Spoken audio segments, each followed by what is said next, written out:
تألقا وأضاء للدنيا طريقا مشرقا وهدى من الرحمن يهدينا به للصالحات وللمكارم والتقى هذا كتاب الله أعذب منهل أنعم به من مورد.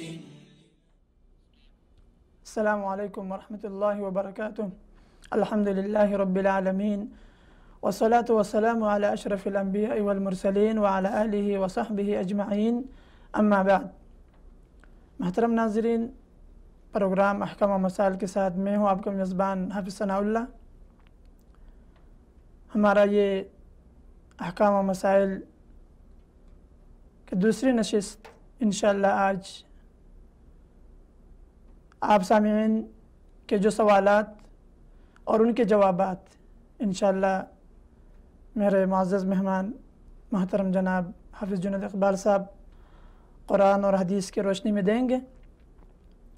تو میں سب سے پہلے تو اپنے معزز مہمان محترم جناب حافظ جنید اقبال صاحب کا شکریہ ادا کرتا ہوں کہ انہوں نے اپنا قیمتی وقت نکال کر ہمارے اس اہم پروگرام میں شرکت کی ہے.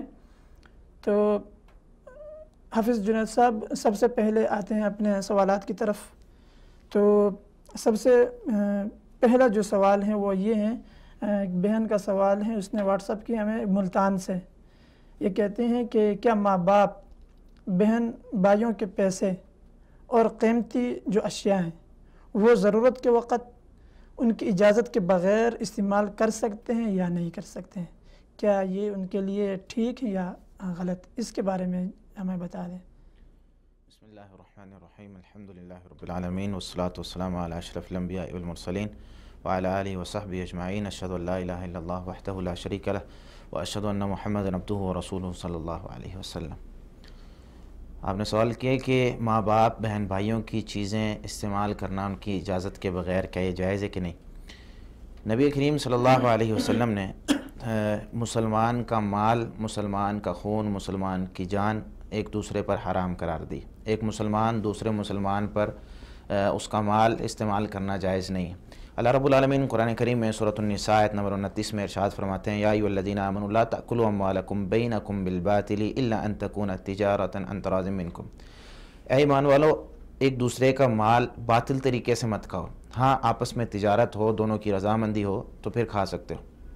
صحیح مسلم میں 2564 نمبر حدیث ہے جس میں نبی کریم صلی اللہ علیہ وسلم نے ارشاد فرمایا کہ کل المسلم علی المسلم حرام دمہ ومالہ وعرضہ. ہر مسلمان کا دوسرے مسلمان پر خون، مال اور اس کی عزت حرام ہے. یعنی نہ اس کا مال کھا سکتا ہے، نہ اس کا خون بہا سکتا ہے، نہ اس کی بے عزتی کر سکتا ہے. یہ مسلمان کا دوسرے مسلمان پر ایک حق ہے کہ اس کی اس طریقے سے عزت بھی کی جائے، اس کے مال کی حفاظت بھی کی جائے اور اس کے خون کی حفاظت بھی کی جائے.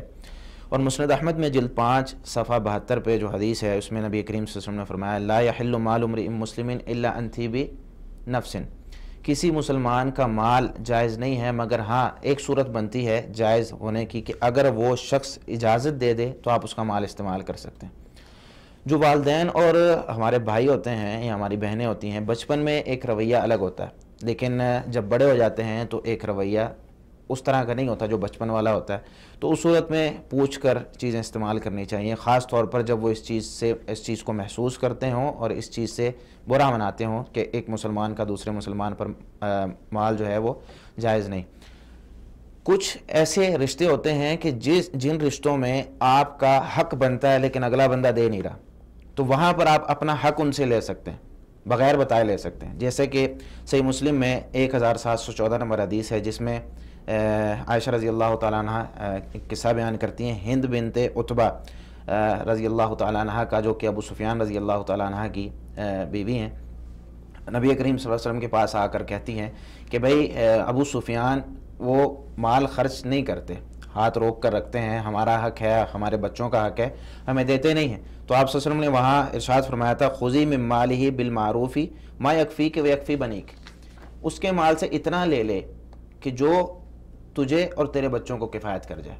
تو بغیر بتائے اس صورت میں لیا جا سکتا ہے. اگر مثال کے طور پر بیٹی ہے یا بیٹا ہے، والدین کی ذمہ داری ہے ایک عمر تک ان کی جو ہے وہ کفالت کرنا اور ان کے حقوق پورے کرنا، تو وہاں پر اگر والدین نہیں لیتے تو بیٹا ان سے لے سکتا ہے. لیکن اس میں بھی اچھے طریقے سے، یہ نہیں کہ اپنا حق ہے اور اس میں جو ہے وہ مارنا شروع کر دے، گالیاں دینا شروع کر دے یا ان کی بے عزتی کرنا شروع کر دے، یہ قطعاً جائز نہیں. اور اللہ رب العالمین سورہ نور میں آیت 61 میں اس بات کی طرف اشارہ کرتے ہیں کہ اپنے عزیز و اقارب کے گھروں سے کھانا پینا جائز ہے. وہ بغیر اجازت کے بھی ہو سکتا ہے. آپ کسی گھر مہمان گئے ہیں، ٹھیک ہے، تو آپ وہاں سے کھا سکتے ہیں. اللہ رب العالمین فرماتے ہیں لیس علی الاعمى حرج ولا علی الاعرج حرج، لنگڑے پر، اندھے پر، مریض پر اور تمہارے اپنے آپ پر کوئی گناہ نہیں ہے کہ تم اپنے گھروں سے اپنے آباء و اجداد یعنی اپنے والد، اپنی ماں، اپنی بھائی، اپنے بہن، اپنے چچا، اپنی چچیاں، اپنے خالہ اور خالات کے گھروں سے یا اپنے دوستوں کے گھروں سے کھا لو. تو اس صورت میں اللہ تعالی علم کھانا پینا جائز ہو سکتا ہے. جی یہ دوسرا سوال ہے کراچی سے. جی یہ بھی ایک بہن نے سوال کیے ہیں. کہتے ہیں کہ کیا یہ بات صحیح ہے کہ کسی عزیز و قارب میں سے کوئی فوت ہو جائے تو قبرستان میں اس وقت تک بیٹھے رہنا چاہیے کہ جتنی دیر میں ایک اونٹ کو ذبح کر کے تقسیم کر دیا جاتا ہے؟ قبرستان میں جی، یہ صحیح مسلم کی اس حدیث کی طرف اشارہ ہے جو کہ عمر بن عاص رضی اللہ تعالیٰ عنہ کا قصہ ہے. صحیح مسلم میں 121 نمبر حدیث ہے جس میں عمر بن عاص رضی اللہ تعالیٰ عنہ جب بیمار تھے، سیاق الموت میں تھے، تو اس وقت انہوں نے اپنے بچوں کو کہا تھا کہ بھئی پورا ایک لمبا قصہ ہے. آخر میں یہ بات انہوں نے ارشاد فرمائی تھی فَإِذَا أَنَا مُتُّ فَلَا تَصْحَبْنِي نَاحِيَةٌ وَلَا نَارٌ، جب میں فوت ہو جاؤں تو کوئی نوحہ کرنے والی میرے پاس نہ لائی جائے اور نہ ہی آگ میرے پاس لائی جائے. اور اسی طرح انہوں نے فرمایا فَإِذَا دَفَنْتُمُونِي فَشَنُّوا عَلَيَّ التُّرَابَ شَنًّا، جب مجھے دفن کر دو تو مجھ پر تھوڑی تھوڑی کر کے مٹی جو ہے وہ گرا دینا، یعنی دفن کر دینا. ثم اقیموا حول قبری قدر ما تنحر جزور ویقسم لحمها، پھر میری قبر کے آس پاس اتنی دیر تک کھڑے رہو کہ ایک اونٹ کو ذبح کر دیا جائے اور اس کا اونٹ کا گوشت تقسیم کر دیا جائے. تو یہ حدیث، یہ عمر بن عاص رضی اللہ تعالیٰ عنہ ایک صحابی ہیں جو کہ اپنے بارے میں کہہ رہے ہیں، اپنے بیٹوں کو ایک وصیت یا نصیحت کر رہے ہیں کہ میرے بعد اس طرح کرنا. نبی کریم صلی اللہ علیہ وسلم سے اس طرح کی کوئی چیز ثابت نہیں ہے کہ آپ صلی اللہ علیہ وسلم نے اس طرح کا کوئی کام کیا ہو یا کرنے کا حکم دیا ہو، یا خلفائے راشدین نے اس طرح کا کوئی کام کرنے کا حکم دیا ہو.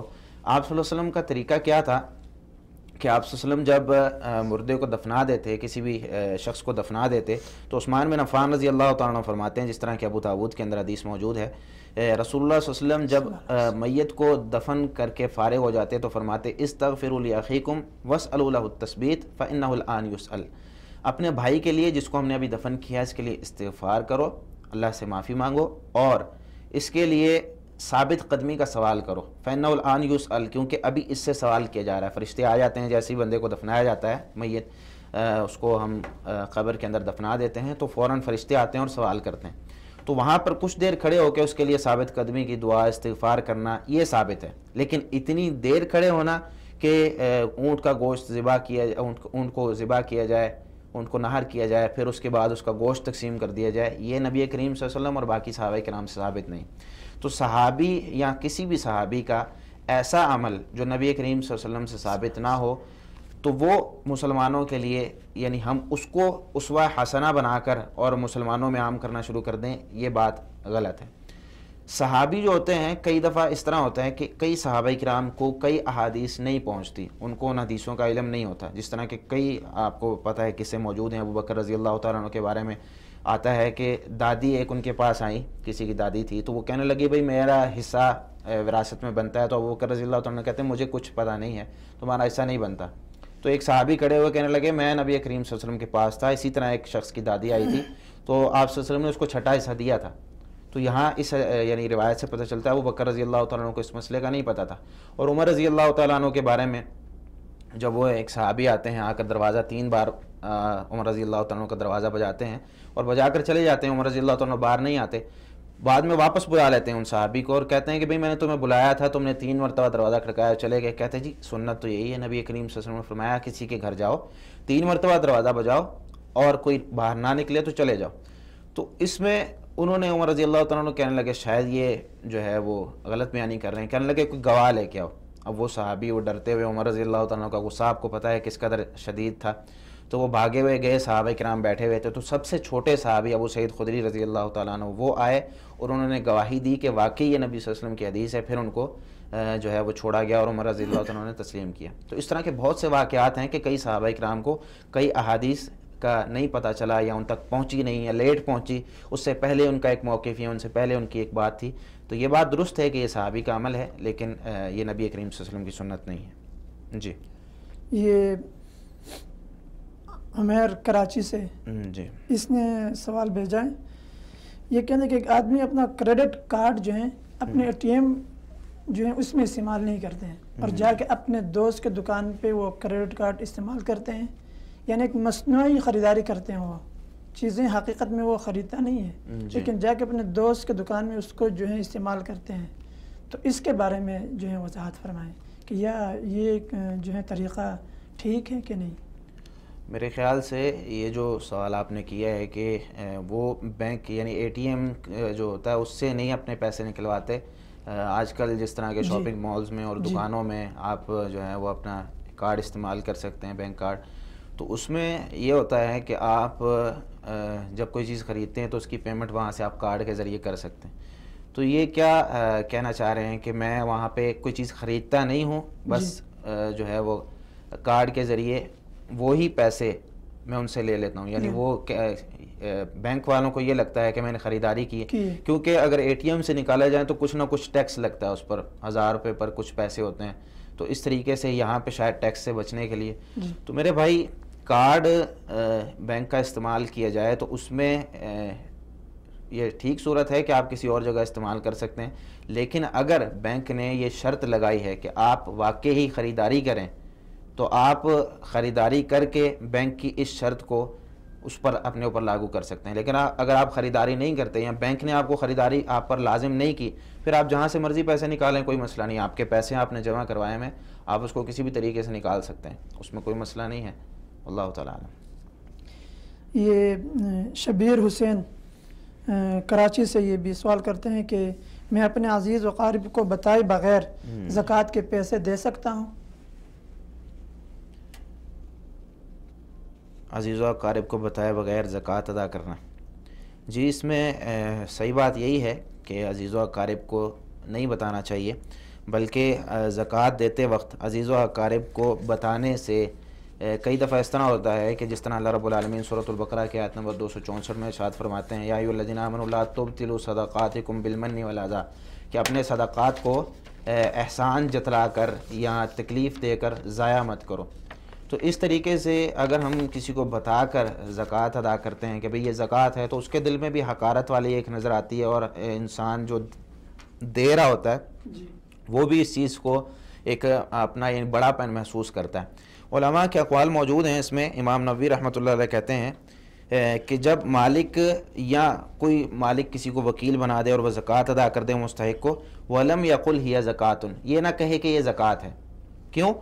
کہتے ہیں کہ یہ صحیح بات ہے، اور جمہور علماء یعنی زیادہ تر علماء یہی کہتے ہیں، اور اسی طرح امام ابن قدامہ رحمۃ اللہ علیہ، اسی طرح شیخ دردیر رحمۃ اللہ علیہ، اور سعودی عرب کی فتاویٰ جو کمیٹی ہے اس کا بھی یہی فتویٰ ہے، شیخ محمد بن صالح العثیمین علیہ رحمہ کا بھی یہی فتویٰ ہے کہ کسی کو زکوٰۃ دیتے وقت نہیں بتانا چاہیے، ٹھیک ہے۔ ہاں ایک صورت ہے کہ جب آپ کو پتہ ہے کہ اگلا بندہ جس کو آپ زکوٰۃ ادا کر رہے ہیں وہ زکوٰۃ لیتا نہیں ہے، اگر اس کو پتہ چل جائے کہ یہ زکوٰۃ ہے تو وہ لے گا نہیں، تو پھر اس صورت میں اس کو بتانا چاہیے کہ بھئی یہ زکوٰۃ ہے، اگر آپ کو بہت زیادہ ضرورت ہے، کیونکہ زکوٰۃ جو ہے وہ ضرورت کے وقت ہی کسی کو دی جاتی ہے۔ اگر اس کو ضرورت ہے، آپ سمجھتے ہیں کہ اس کو بہت زیادہ ضرورت ہے، یہ ان 8 اصناف میں سے ہیں کہ جن کا ذکر اللہ رب العالمین نے سورۃ توبہ کی آیت نمبر 60 میں ذکر کیا ہے، تو پھر آپ ان کو زکوٰۃ دے سکتے ہیں۔ اگر وہ منع کر دیں کہ بھئی میں نے زکوٰۃ نہیں لینی، تو پھر آپ ان کو زکوٰۃ نہ دیں۔ تو یہ ایک صورت بنتی ہے کہ آپ ان کو بتائیں، اگر وہ اس چیز کو تسلیم کرتے ہیں ٹھیک ہے، اگر نہیں تسلیم کرتے تو چھوڑ دیں۔ یہ 5واں سوال ہے یوسف گجرات انڈیا سے، جی یہ سوال کرتے ہیں کہ اس درود کی فضیلت کے بارے میں میں نے سنا ہے، تو اس نے وہ درود کے الفاظ بھی ذکر کیے ہیں، اللہم صلی علی محمد النبی الامی الحبیب العالی القدر العظیم الجاہ علی آلہ وصحبہ وسلم کہتے ہیں کہ اس درود کی جو فضیلت ہے اس کے بارے میں یہ ہے کہ یہ اگر ایک مرتبہ کوئی پڑھ لیتا ہے اور جس رات کو یہ آدمی پڑھ لیتا ہے اور اس رات اگر یہ فوت ہو جاتا ہے تو آپ صلی اللہ علیہ وسلم اپنے مبارک ہاتھوں سے اسے قبر میں اتاریں گے. اس درود کی فضیلت کے بارے میں دیکھیں، یہ جو حدیث ہے یہ موضوع اور من گھڑت ہے، اس حدیث کا کوئی ثبوت نہیں ہے. درود ایک بہت بڑی عبادت ہے جس کے بارے میں اللہ رب العالمین نے سورۃ الاحزاب آیت 56 میں ارشاد فرمایا، یا ان اللہ و ملائکتہ یصلون علی النبی یا ایھا الذین آمنوا صلوا علیہ وسلموا تسلیما، بے شک اللہ تعالیٰ اور اس کے فرشتے نبی کریم صلی اللہ علیہ وسلم پر درود بھیجتے ہیں، اے ایمان والو تم بھی آپ صلی اللہ علیہ وسلم پر درود و سلام بھیجو. اسی طرح درود جو ہے اس کے بارے میں احادیث میں آتا ہے کہ جو ایک مرتبہ بھیجتا ہے اللہ تعالیٰ اس پر 10 رحمتیں نازل کرتا ہے، جس طرح کہ صحیح مسلم وغیرہ کے اندر احادیث موجود ہیں. باقی درود کے جو الفاظ ہیں وہ سب سے صحیح ترین جو لفظ ہے وہ درود ابراہیمی کہلاتا ہے. نماز میں جو درود پڑھا جاتا ہے، اللہم صلی علی محمد وعلی آل محمد کما صلیت علی ابراہیم وعلی آل ابراہیم انک حمید مجید، اللہم بارک علی محمد وعلی آل محمد کما بارکت علی ابراہیم وعلی آل ابراہیم انک حمید مجید. تو یہ جو درود ہے یہ درود ابراہیمی کہلاتا ہے. یہ صحیح بخاری میں بھی ہے، صحیح مسلم میں بھی ہے. صحیح مسلم میں 406 نمبر حدیث پر موجود ہے. اسی طرح یہ جو درود ہے اس کے مختلف الفاظ مختلف کتابوں میں آئے ہیں. کئی جگہ پر مثال کے طور پر اس طرح ہیں، اللہم صلی علی محمد وازواجہ وذریتہ کما صلیت علی ابراہیم وبارک علی محمد وازواجہ وذریتہ کما بارکت علی ابراہیم انک حمید مجید. یہ صحیح بخاری میں 3369 نمبر حدیث. تو اسی کے درود ابراہیمی کے الفاظ کچھ آگے پیچھے ہیں. باقی ایک درود ہم پڑھتے ہیں صلی اللہ علیہ وسلم، جو آپ صلی اللہ علیہ وسلم کے نام کے ساتھ ہم اکثر استعمال کرتے ہیں. جب بھی نام آتا ہے صلی اللہ علیہ وسلم، اس کا مطلب ہوتا ہے صلی اللہ علیہ، اللہ آپ صلی اللہ علیہ وسلم پر درود بھیجے، وسلم اور سلامتی بھیجے. تو یہ بھی درود احادیث سے ثابت ہے. صحیح مسلم کے اندر احادیث موجود ہیں، آپ صلی اللہ علیہ وسلم نے انبیاء علیہ السلام کے ساتھ یہ درود استعمال کیا. تو درود استعمال کرنے میں کوشش کریں جو سنت نبوی صلی اللہ علیہ وسلم کے مطابق ہو اس کو استعمال کیا جائے. اگر آپ کوئی اور درود بھی استعمال کرتے ہیں جس طرح کہ اللہم صلی علی محمد، اللہم صلی علی محمد، اے اللہ محمد صلی اللہ علیہ وسلم پر درود بھیج، ٹھیک ہے، تو یہ ہم یہ نہیں کہیں گے یہ احادیث سے ثابت ہے. یہ اس طرح کے کچھ الفاظ آج کل ہمارے معاشرے میں عام ہیں جو الفاظ شرکیہ نہیں ہیں. آج کل کچھ ایسے درود ہیں جن میں شرکیہ الفاظ بھی ہیں کہ نبی کریم صلی اللہ علیہ وسلم کو اللہ تعالیٰ کے برابر کر دیا گیا ہے، یا نبی کریم صلی اللہ علیہ وسلم کو بہت بڑھا چڑھا کر جو ہے باقی انبیاء علیہ السلام سے اور ایک مرتبہ آپ صلی اللہ علیہ وسلم کو رسول اللہ صلی اللہ علیہ وسلم یعنی رسول اللہ صلی اللہ علیہ وسلم کے مقام سے نکال کے ایک اور مقام دے دیا گیا. تو اس طرح کے درود سے بچنا چاہیے. باقی جو درود جن کے الفاظ درست ہیں تو وہ دعا کے طور پر مانگے جا سکتے ہیں، کیونکہ دعا میں آپ کو پتہ ہے کہ قاعدہ یہ ہے کہ آپ اپنے الفاظ میں بھی دعا کر سکتے ہیں، درود آپ اپنے الفاظ میں بھی پڑھ سکتے ہیں کیونکہ دعا ہے. آپ کہہ سکتے ہیں یا اللہ نبی کریم صلی اللہ علیہ وسلم پر درود و سلام نازل فرما، اپنے الفاظ میں بھی کہہ سکتے ہیں. نماز میں انہی الفاظ سے ہوگا. واللہ تعالیٰ عالم بالصواب. یہ محمد اکبر جی اس کا سوال ہے، یہ کہتے ہیں کہ تقلید کے بارے میں واضح کریں کہ اس کا کیا حکم ہے. تقلید، اصل میں تقلید کہتے ہیں کسی بھی شخص کی بات بغیر دلیل کے، کسی بھی ایک شخص کی بات ماننا بغیر دلیل کے. اسلام میں اس کو یعنی اگر ہم شرعی طور پر دیکھیں تو اسلام میں اس کو جو تعریفات اصول فقہ کی کتابوں میں کی گئی ہیں وہ یہ ہیں کہ بغیر دلیل کے کسی کی پیروی کرنا اور اس کے پیچھے چلنا. شریعت اسلامیہ نے آنکھیں بند کر کے کسی کی بھی بات ماننے سے جو ہے منع فرمایا. اللہ رب العالمین نبی کریم صلی اللہ علیہ وسلم کا فرمان ہے طلب العلم فریضۃ علی کل مسلم، علم حاصل کرنا اور مسلمان پر فرض ہے. تو علم حاصل کرنا یہ ضروری ہے. اسی طرح اللہ رب العالمین فرماتے ہیں سورۃ الزخرف کی آیت نمبر 23 میں وَكَذَلِكَ مَا أَرْسَلْنَا مِن قَبْلِكَ فِي قَرْيَةٍ مِّن نَذِيرٍ إِلَّا قَالَ مُتْرَفُوهَا إِنَّا وَجَدْنَا آبَاءَنَا عَلَى أُمَّةٍ، کہ جب بھی اللہ رب العالمین نے کوئی رسول بھیجے ہیں آپ سے پہلے کسی بستی میں، کوئی ڈرانے والا، کوئی جو ہے ان کو شریعت بتانے والا، تو ان کے جو سرکش لوگ تھے انہوں نے یہ کہا کہ اِنَّا وَجَدْنَا آبَاءَنَا عَلَى أُمَّةٍ، ہم نے اپنے آباء و اجداد کو اسی چیز پر پایا ہے، ہم اس کی پیروی کریں گے. شریعت اسلامیہ نے اس چیز سے منع کیا ہے کہ ہم کسی معین شخص کو اپنا جو ہے وہ ہادی بنا لیں اور بغیر دلیل کے اس کی بات مانیں. خاص طور پہ ہمارے معاشرے کے اندر 4 امام جو ہیں ان کی زیادہ تر تقلید کی جاتی ہے، ان کی بات مانی جاتی ہے. امام ابو حنیفہ رحمۃ اللہ علیہ، امام شافعی، امام مالک، امام احمد بن حنبل رحمۃ اللہ علیہ، یہ 4 امام جو ہیں ان کی بات کثرت سے مانی جاتی ہے۔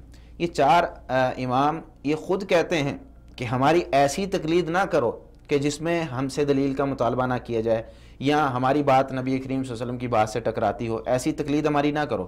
ہاں، کسی بھی امام کی بات اس وقت ماننی چاہیے جب وہ ساتھ نبی کریم صلی اللہ علیہ وسلم کا فرمان بتائے، کیونکہ شریعت کس کی ہے؟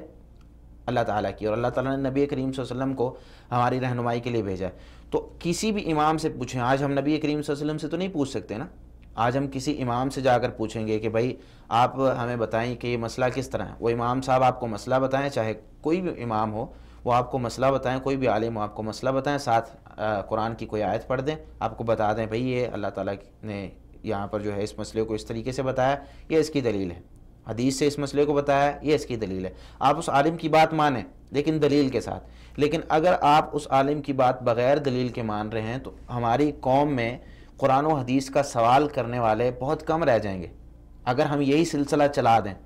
میں یہ نہیں کہتا کہ تقلید کرنا وہ بالکل حرام ہے، غلط ہے۔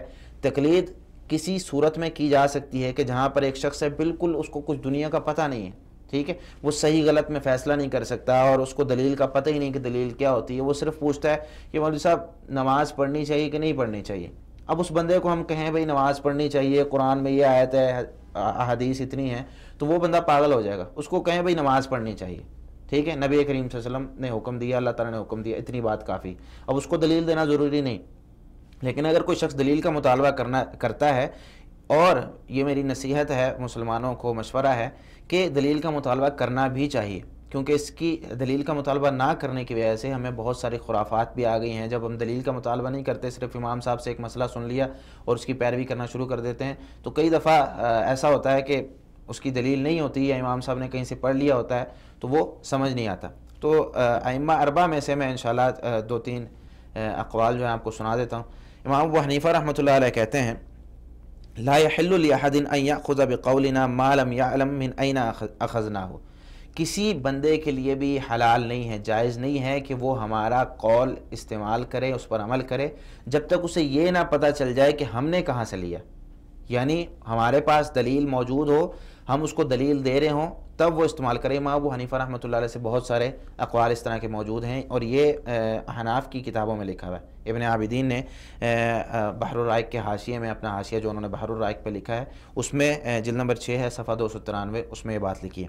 امام مالک رحمۃ اللہ علیہ کہتے ہیں انما انا بشر اخطئ واصیب، بے شک میں ایک انسان ہوں، مجھ سے خطا بھی ہوتی ہے، میں اچھا کام بھی کرتا ہوں، اچھی رائے بھی دیتا ہوں۔ فانظروا فی رأیی فکل ما وافق الکتاب والسنہ فخذوہ وکل ما لم یوافق الکتاب والسنہ فاترکوہ۔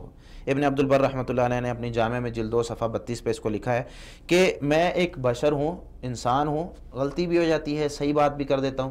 اگر میں کوئی بات کہوں کتاب و سنت کے موافق ہو اس کو لے لو، اگر کتاب و سنت کے مخالف ہو تو اس کو چھوڑ دو۔ اسی طرح امام احمد بن حنبل رحمۃ اللہ علیہ کہتے ہیں، امام شافعی رحمۃ اللہ علیہ کہتے ہیں اذا وجدتم فی کتابی خلاف سنت رسول اللہ صلی اللہ علیہ وسلم فقولوا بسنت رسول اللہ صلی اللہ علیہ وسلم ودعوا ما قلت، جب تم میری کتاب میں ایسی بات دیکھو جو میں نے بیان کی اور رسول اللہ صلی اللہ علیہ وسلم کی بات کے مخالف ہے تو تم میری بات کو چھوڑ دو، رسول اللہ صلی اللہ علیہ وسلم کی بات کو لے لو۔ امام نووی نے مجموع میں اس کو نقل کیا۔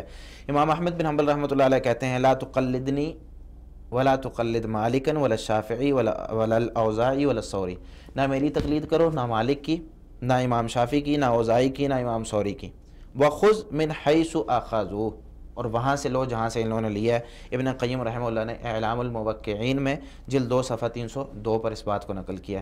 تو ائمہ کے بہت اقوال اس چیز میں موجود ہیں کہ ہماری اندھی تقلید نہ کرو، ہم سے بھی کوئی چیز لینی ہے۔ اب یہ دیکھیں کتنے بڑے امام تھے، یہ چاروں امام پوری دنیا میں ان کا ایک نام ہے، لیکن یہ بھی اپنی اندھی تقلید سے منع کر رہے ہیں۔ تقلید کریں لیکن اس تقلید کو آپ ایک اچھے طریقے سے اپنائیے۔ مثال کے طور پر آپ کہیں کہ بھئی ٹھیک ہے آپ یہ مسئلہ بتا رہے ہیں لیکن ہمیں اس کے بارے میں دلیل دے دیجیے، ٹھیک ہے۔ حتیٰ کہ امام ابو حنیفہ رحمۃ اللہ علیہ اور ان چاروں ائمہ کے جو شاگرد ہیں، وہ شاگرد کئی ایسے مسئلے ہیں جن میں امام ابو حنیفہ رحمۃ اللہ علیہ کی یا امام شافعی کی، امام مالک کی اپنے اماموں کی تقلید نہیں کرتے، وہاں پر وہ چھوڑ دیتے ہیں کیونکہ انہوں نے صحیح معنوں میں ان کی بات کو مانا ہے۔ جس طرح کہ امام محمد رحمۃ اللہ علیہ کے بارے میں آتا ہے، کہتے ہیں قال محمد اما ابو حنیفہ فکان لا یری فی الاستسقاء صلاۃ، کہتے ہیں کہ امام ابو حنیفہ رحمۃ اللہ علیہ کہتے تھے کہ استسقاء جب بارش طلب کی جاتی ہے تو اس وقت بارش طلب کرنے کی کوئی نماز نہیں ہے، ٹھیک ہے، نماز استسقاء کوئی چیز نہیں ہے۔ وَأَمَّا فِي قَوْلِنَا فَإِنَّ الْإِمَامَ يُصَلِّي بِالنَّاسِ رَكْعَتَيْنِ ثُمَّ يَدْعُو وَيُحَوِّلُ الرِّدَاءَ، ہاں ہمارا جو قول ہے اس مسئلے میں وہ یہ ہے کہ ہم کہتے ہیں 2 رکعتیں امام پڑھائے گا، دعا بھی کروائے گا، اپنی چادر کو بھی تبدیل کرے گا، یعنی استسقاء میں نماز استسقاء پڑھے گا۔ تو یہ امام جو ہے امام محمد رحمۃ اللہ علیہ امام ابو حنیفہ رحمۃ اللہ کے بہت بڑے شاگرد ہیں، لیکن یہ امام ابو حنیفہ رحمۃ اللہ علیہ کی اس مسئلے میں تقلید نہیں کر رہے۔ تو یہ امام اور ان کے جو شاگرد تھے پہلے والے وہ یہی کہتے ہیں کہ بھائی اماموں کی بات مانیں لیکن دلیل کے ساتھ۔ لیکن یہ بات یاد رکھیں کہ چاروں امام جو ہیں انہوں نے اپنے اپنے دور میں انتھک محنت کی ہے، لوگوں کے لیے مسائل عام کرنے کی کوشش کی ہے، لوگوں کے لیے جو ہے وہ صحیح راستہ لوگوں کو بتانے کی کوشش کی ہے۔ تو احترام عزت وہ سب کی کریں، لیکن بات وہ رسول اللہ صلی اللہ علیہ وسلم کی یعنی اللہ تعالیٰ کی اور رسول اللہ صلی اللہ علیہ وسلم کی مانیں۔ اللہ تعالیٰ عالم بالصواب۔ یہ ایک بہن کا سوال ہے حیدرآباد سے، جی کہتے ہیں کہ کیا زکوٰۃ کے پیسوں سے جی قبرستان کے لیے زمین خریدی جا سکتی ہے؟ زکوٰۃ کے پیسوں سے قبرستان کے لیے زمین خریدی جا سکتی ہے کہ نہیں؟ دیکھیں، قبرستان کے لیے زمین خریدنا یہ ثابت ہے۔ عثمان رضی اللہ تعالیٰ عنہ نے کوکب نامی ایک آدمی تھا انصاری، اس کا جو باغ تھا وہ خرید کے بقی قبرستان کے ساتھ اس کا اضافہ کروایا تھا۔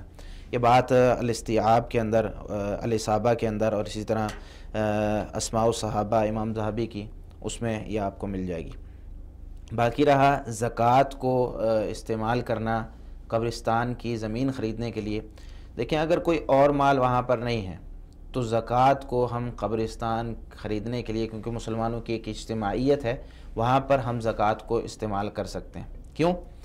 اللہ رب العالمین نے سورۃ توبہ کی آیت نمبر 60 میں اس بات کا حکم دیا ہے، یعنی زکوٰۃ کے بارے میں اس کے مصارف اللہ رب العالمین نے بیان کیے ہیں کہ انما الصدقات للفقراء والمساکین والعاملین علیہا والمؤلفۃ قلوبہم، یعنی 8 مصارف ذکر کیے ہیں۔ ان 8 مصارف میں سے اللہ رب العالمین نے فقیر، مسکین، زکوٰۃ اکٹھا کرنے والے اور جو گردنیں ہیں یعنی غلاموں کو آزاد کروانا، مسلمان جن پر چٹیاں پڑ گئی ہیں ان کو آزاد کروانا، ان کو جو ہے ان کی چٹیاں بھرنا، اور اس طرح ایک جو صنف یا ایک قسم اللہ رب العالمین نے ذکر کیا وہ فی سبیل اللہ میں ذکر کیا۔ اب یہ فی سبیل اللہ کا جو لفظ ہے اس میں تمام علماء کا اتفاق ہے کہ اس سے جہاد فی سبیل اللہ مراد ہے، تمام علماء کا اتفاق ہے۔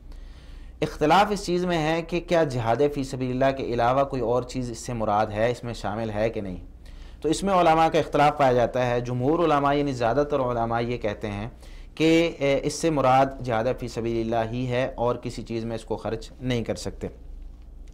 امام احمد بن حنبل رحمۃ اللہ علیہ، اسی طرح امام اسحاق رحمۃ اللہ علیہ، اور ابن عمر رضی اللہ تعالیٰ عنہ، عبداللہ بن عباس رضی اللہ تعالیٰ عنہ، اسحاق بن راہوے اور بہت سے ائمہ نے اس کو عام قرار دیا، ٹھیک ہے۔ عبداللہ بن عمر رضی اللہ تعالیٰ عنہ کہتے ہیں کہ اس سے مراد حجاج اور عمار ہیں، یعنی وہ لوگ جو حاجی ہیں اور عمرے کے لیے جا رہے ہیں ان لوگوں پر زکوٰۃ کو استعمال کیا جا سکتا ہے۔ اسی طرح امام احمد بن حنبل رحمۃ اللہ علیہ بھی کہتے ہیں کہ اس کو زکوٰۃ کو اس طریقے سے آپ حج میں استعمال کر سکتے ہیں۔ تو کچھ مفسرین کا یا کچھ تفسیروں کے میں نام آپ کو بتا دوں جس میں یہ بات لکھی ہوئی ہے، یا جو علماء جو ہیں اس کو عام قرار دیتے ہیں ان کی بھی ایک اچھی خاصی تعداد ہے۔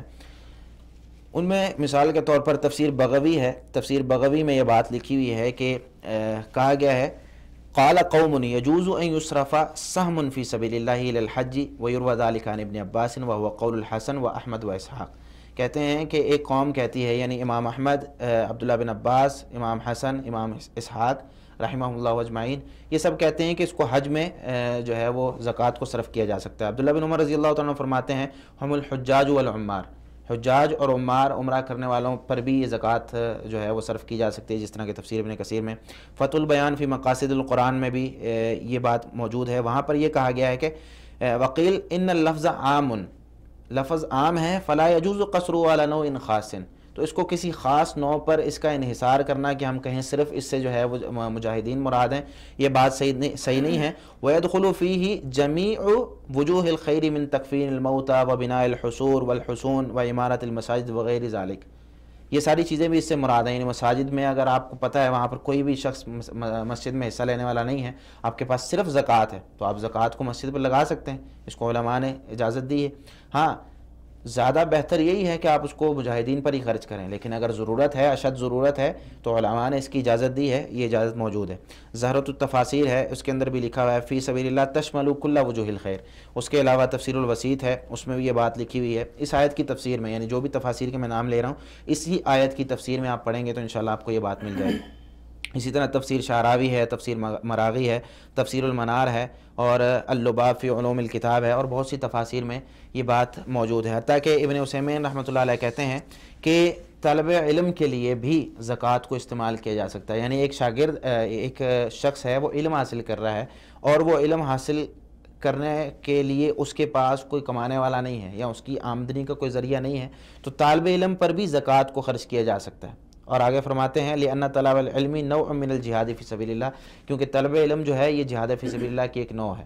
ٹھیک ہے، تو فی سبیل اللہ کا لفظ عام ہے، اس کو عام رکھنا چاہیے کہ جہاں پر اشد ضرورت ہے وہاں پر اس کو استعمال کر لیا جائے. اللہ کے راستے میں مسجدیں بنانی ہیں، مسلمانوں کے قبرستان بنانے ہیں، تو وہاں پر اس کو استعمال کیا جا سکتا ہے. واللہ تعالیٰ عالم بالصواب. محترم ناظرین، یہاں ہم ایک چھوٹا سا بریک لیتے ہیں، اور بریک کے بعد انشاءاللہ اپنی گفتگو کو جاری رکھتے ہیں. نور على مر الزمان تألقا وأضاء للدنيا طريقا مشرقا وهدى من الرحمن يهدينا به للصالحات وللمكارم والتقى هذا كتاب الله أعذب منهل أنعم به من مورد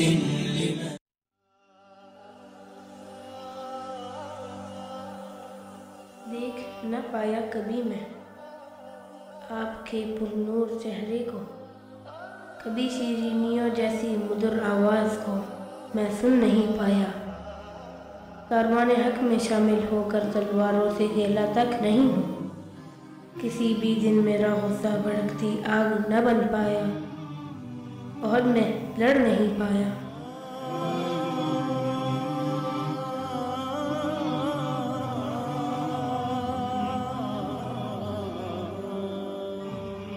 کبھی بدر میں ایک پھل نہ کفار کے لشکر سے الجھا ہوں، مہاجر ہوں نہ انصار میں سے ہوں.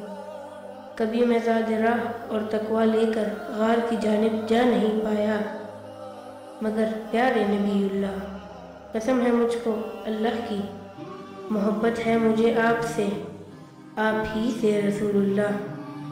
میرے دل میں محبت کی عجب شعلوں کی لپٹیں ہیں، مگر پیارے نبی اللہ، قسم ہے مجھ کو اللہ کی، محبت ہے مجھے آپ سے، آپ ہی سے رسول اللہ. شعلوں کی لپٹیں ہیں کسی طوفان کی صورت، تو کیا آپ منظور کرتے ہیں رسول اللہ؟ کیا میری محبت آپ کو منظور ہے ایسے؟ بہت ہی دیر سے آیا ہوں میں اس بزم ہستی میں، مگر اس میں میری تدبیر کا ہے دخل ہی کتنا. میرے بس میں اگر ہوتا تو پہلے ہی آ جاتا. اکثر سوچتا ہوں میں، میری حیثیت ہی کیا ہے آپ کے اصحاب کے آگے. نہ میں ہوں آپ کا خادم انس جو اپنی خدمت میں مثالی ہے، نہ میں کوئی عمر خطاب جس نے آپ سے کوئی دعا لی ہے، نہ میں صدیق اکبر ہوں جو کہ سرخیر صداقت ہے، نہ میں کوئی علی جو صاحب و حفظ و امانت ہے، نہ میں عثمان ذو النورین ہوں، میں ایسا شخص ہوں جو کوئی حمزہ ہے نہ خالد ہے. شرف اسلام کے ملنے کا بس میرا والد ہے. تکبیر بلادی میں ایک بل بھی سن نہیں پایا، بدن میرا کسی صحرا میں رہ نہیں پایا. ہے بود و باش کا عادی نہ کوئی پرشکن ہوں، سپاہ کفر و معیشت سے اب تک لڑ نہیں پایا. یہ میرے ہاتھ تک بھی تو کسی غزبے میں کٹ نہیں پائے، نہ نیزہ ہی کوئی میرے سینے میں اترا ہے، نہ لڑ پایا، نہ ہی کوئی ہے اپنی آپ پر اب تک لٹائی ہے، نہ علم کوئی اٹھایا ہے، نہ ہی دشمنوں کی صف میں گھس کر اپنی جرأت کا کوئی جوہر دکھایا ہے، نہ اب تک کوئی جھنڈا لہرایا ہے. میں ایک بچہ ہوں جو بس آپ کی الفت میں ہر پل وجد میں غلطاں سے رہتا ہوں. مگر پیارے رسول اللہ، محبت ہے مجھے بس آپ سے، آپ ہی سے رسول اللہ۔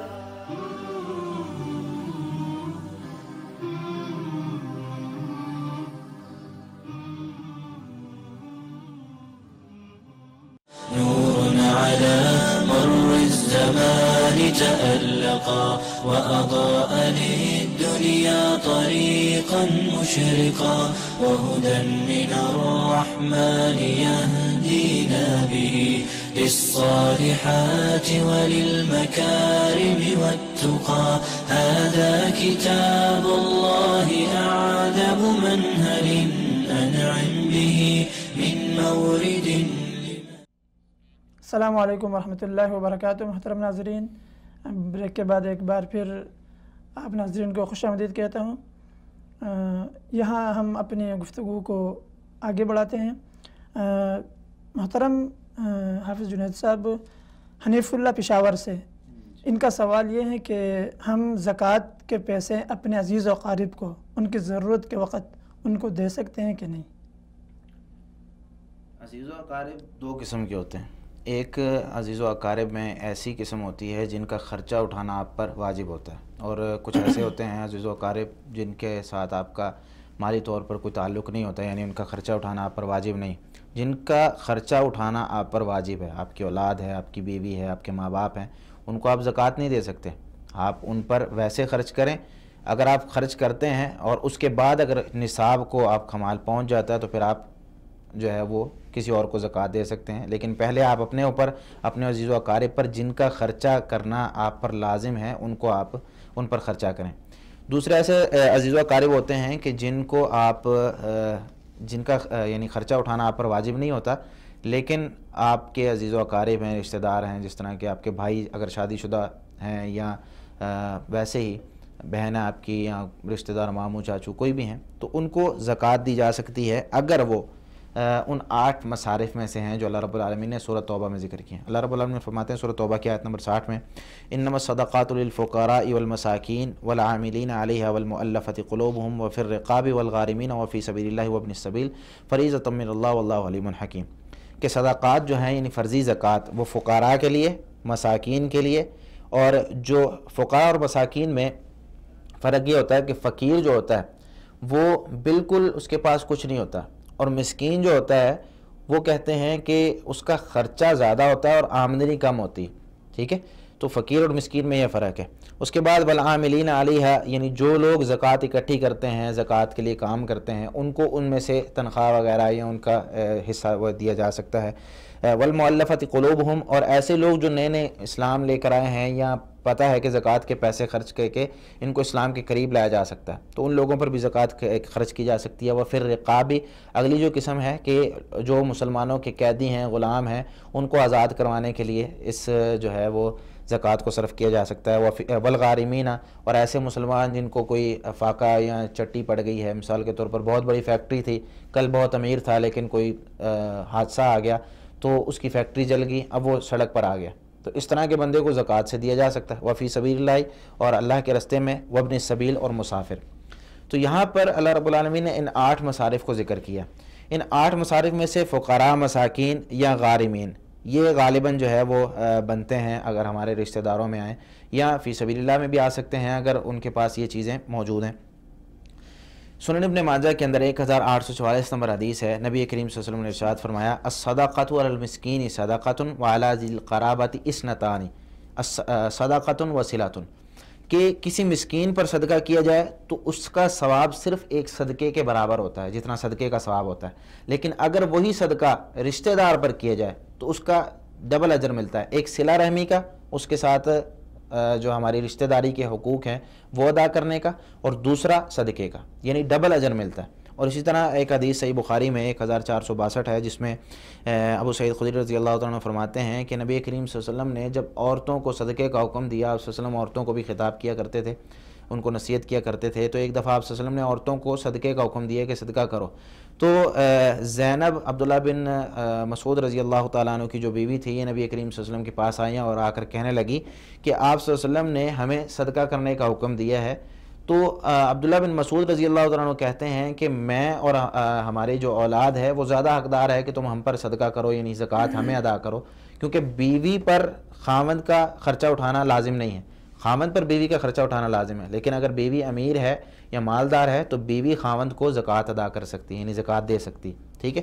تو یہ حدیث ہمیں بتاتی ہے کہ جس میں آپ صلی اللہ علیہ وسلم نے یہ پھر اجازت دی، آپ صلی اللہ علیہ وسلم نے فرمایا صدق ابن مسعود زوجکی و ولدکی احق من تصدقت به علیہم، آپ کا خاوند اور آپ کی اولاد زیادہ حقدار ہیں کہ آپ ان پر صدقہ کریں، آپ ان کو زکوٰۃ ادا کریں۔ تو صدقہ خاوند پر بھی کیا جا سکتا ہے، اور اس طرح کے جو عزیز و اقارب جن کا خرچہ ہمارے ذمہ نہیں ہے ان کو زکوٰۃ ادا کی جا سکتی ہے۔ اللہ تعالیٰ عالم بالصواب۔ ایک بہن کا سوال ہے، کہتی ہیں کہ صلاۃ اوابین کا وقت کیا وقت ہے، اور قرآن اور حدیث کے روشنی میں اس کی وضاحت کریں۔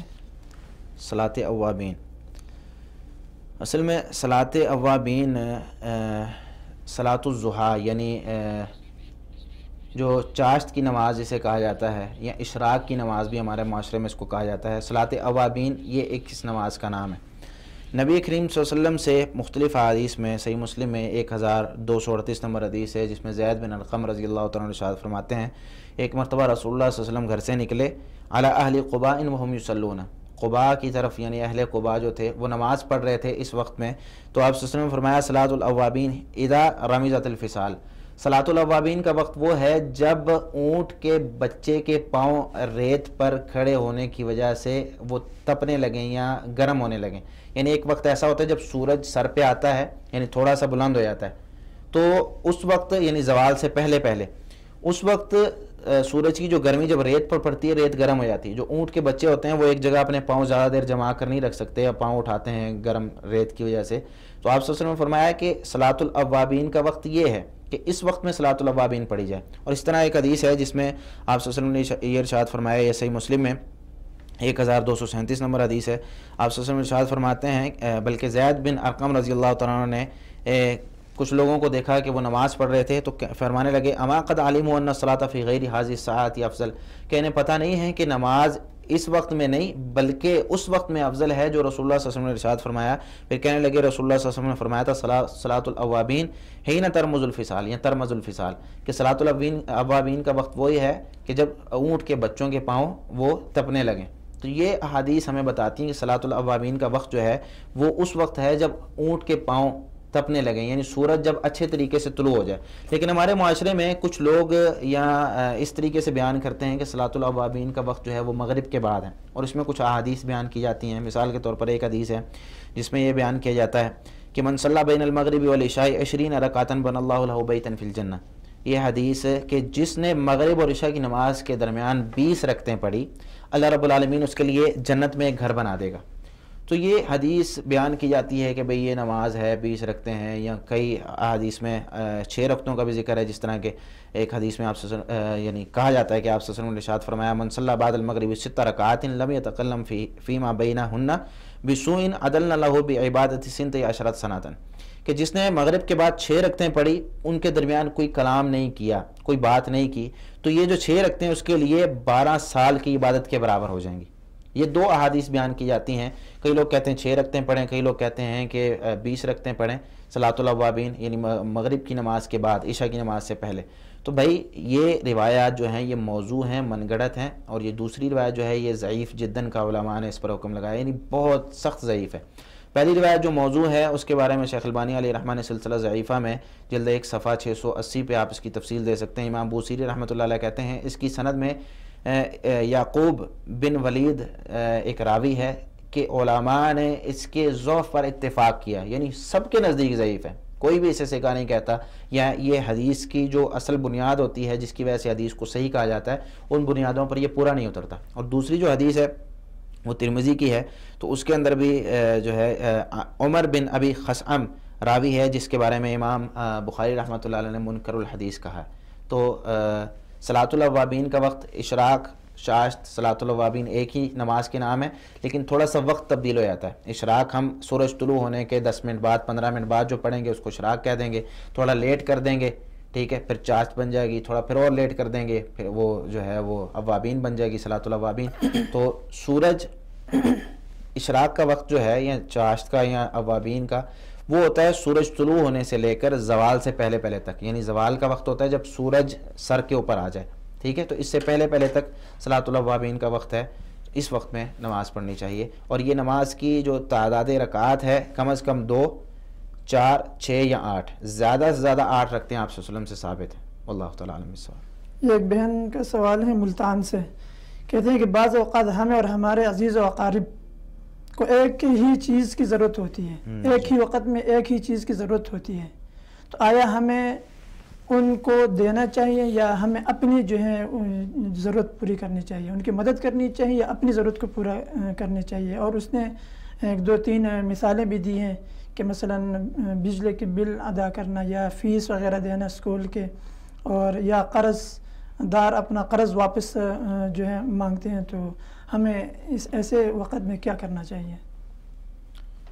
دیکھیں، آپ کے پاس آپ نے کسی کا قرض ادا کرنا ہے یا کئی دفعہ رشتہ دار آ جاتے ہیں آپ سے کوئی چیز مانگتے ہیں اور آپ کے پاس اس چیز کے علاوہ اور کوئی چیز نہیں ہے اور آپ کو بھی اس چیز کی ضرورت ہے، تو اس صورت میں شریعت اسلامیہ میں ایک لفظ استعمال ہوتا ہے جسے ایثار کہا جاتا ہے، یعنی اپنی ضرورت کے باوجود اگر ہم دوسروں کی ضرورتیں پوری کریں گے، اسے شریعت اسلامیہ نے ایثار کہا ہے اور اس کا بہت بڑا اجر ہے. ابو بکر رضی اللہ تعالیٰ عنہ کے بارے میں آپ نے وہ روایات سنی ہوں گی، کئی بار یہ قصے جو ہیں خطباء بھی بیان کرتے ہیں کہ جب ایک دفعہ آپ صلی اللہ علیہ وسلم نے اعلان کیا کہ بھئی مسلمانوں کو مال کی ضرورت ہے، تو اس وقت ابو بکر رضی اللہ تعالیٰ عنہ دوڑتے ہوئے گھر گئے، عمر رضی اللہ تعالیٰ عنہ بھی دوڑتے ہوئے گھر گئے. عمر رضی اللہ تعالیٰ عنہ کہنے لگے کہ آج میرے پاس اتنا مال تو ہے کہ میں ابو بکر رضی اللہ تعالیٰ عنہ سے آگے نکلوں گا. دیکھیں، صحابہ کرام آپس میں مقابلے کرتے تھے کن چیزوں میں، کہ بھئی صدقہ کرنا ہے کون زیادہ کرتا ہے. عمر رضی اللہ تعالیٰ عنہ کہتے ہیں آج تو میں آگے نکلوں گا ہی نکلوں گا. ابو بکر رضی اللہ تعالیٰ عنہ آئے، عمر رضی اللہ تعالیٰ عنہ آئے، نبی کریم صلی اللہ علیہ وسلم نے پوچھا عمر کتنا سامان لے کے آئے؟ کہنے لگے بھئی آدھا ادھر ہے اور آدھا گھر چھوڑ کے آئے. ابو بکر رضی اللہ تعالیٰ عنہ آئے، پوچھنے لگے بھئی کتنا چھوڑ کے آئے؟ کہتے بھئی سارا لے آیا. تو سارا مال دینا یا اپنے پاس جتنا بھی ہے اتنا دینا، یہ صحابہ کرام میں یہ چیز پائی جاتی تھی.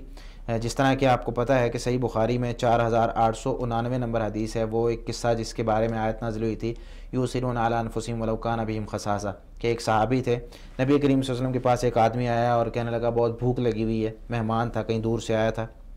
تو آپ صلی اللہ علیہ وسلم نے صحابی کو اپنے گھر بھیجا، پوچھا آپ صلی اللہ علیہ وسلم کے گھر میں کوئی چیز موجود ہو. تمام بیویوں کے پاس چکر لگایا، کچھ نہیں ملا کھانے کو. یہ آپ صلی اللہ علیہ وسلم جو کہ انبیاء علیہ السلام کے سردار ہیں، آپ صلی اللہ علیہ وسلم کے گھر میں کوئی چیز کھانے کے لیے نہیں تھی.